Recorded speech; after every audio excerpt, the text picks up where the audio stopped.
Europe prepares for winter facing an energy crisis. As cold weather comes to Europe this autumn, energy prices are rising. A main reason for the cost increase is Russia's war with Ukraine. Russia has been a main supplier of oil and natural gas for many European countries. Supplies have been limited because of the war and financial restrictions meant to punish Russia. As a result, home and business owners from Bulgaria to Spain are worried about the cost of energy in the coming months. German leader Olaf Scholz said his country prepared during the summer so that it can go bravely and courageously into this winter. Scholz said no one could have made the same statement earlier this year.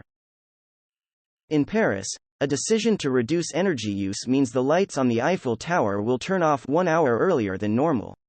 Also, businesses and restaurants that kept their lights on even when they were closed will now turn off their lights at night.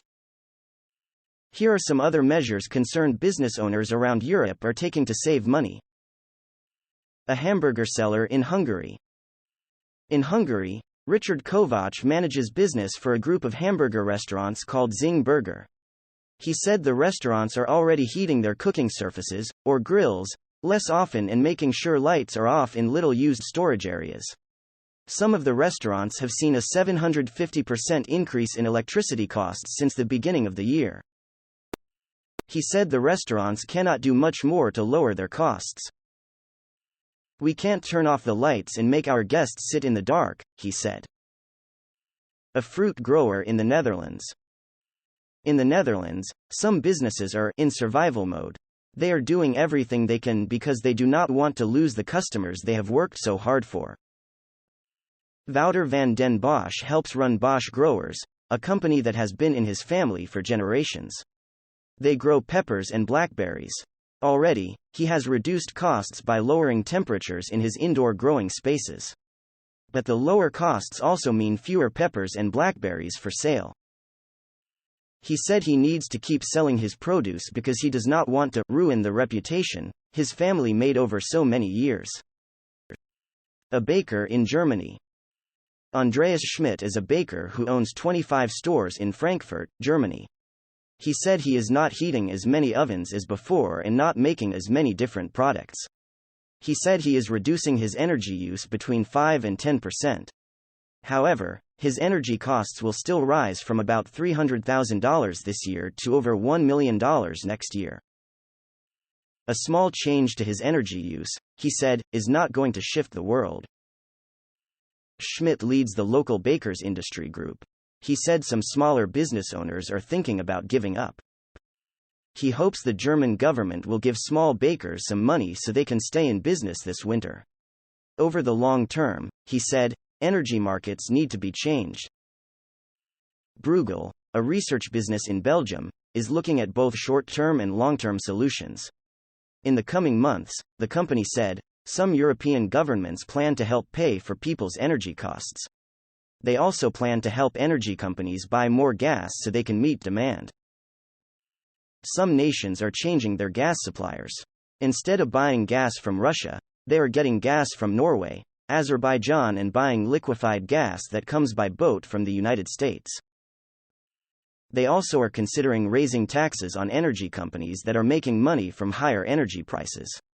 And they are thinking of ways to control electricity markets so natural gas prices do not affect them so much.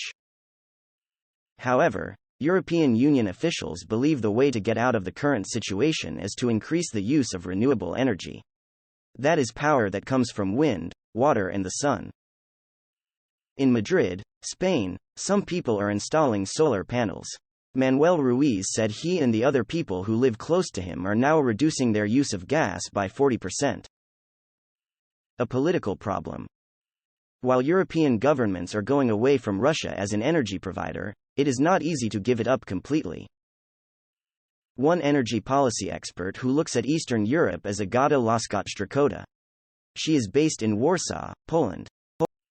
Because Russia is still supplying some gas, Lascott-Strakota said, the country's leader, Vladimir Putin, still has power over Europe. The threat of Russia completely cutting off its supply has some people worried that those currently supporting Ukraine will change their minds. There have already been energy-related protests in Belgium and the Czech Republic. Every molecule counts, La Scott-Strakota said. She called the flow of gas leverage, and noted that an energy crisis could send some European countries into poverty. Bulgaria is one of those countries. It is the poorest member of the European Union. Right now, the cost of fuel, such as firewood, is going up. People are reducing their spending now to be sure they have money to pay for heat and medicine over the winter. Gregor Iliev is 68 and retired. He lives in a small apartment in Sofia, Bulgaria with his wife. When price increases were announced for their old heating system, the two decided to buy a new one. The new system provides heat in the winter and cools their home in the summer. It is costly, but Iliev said they will make their money back in the long run. In Budapest and Prague, people who own restaurants and bakeries say they have done everything possible to cut costs. The next thing is to raise prices. Esther Robos runs a bakery in Budapest. She raised prices by 10% and said if prices remain stable from now on, she can stay in business. But she is worried about what will happen if they continue to go up. We will really need to think about whether we can continue this, she said.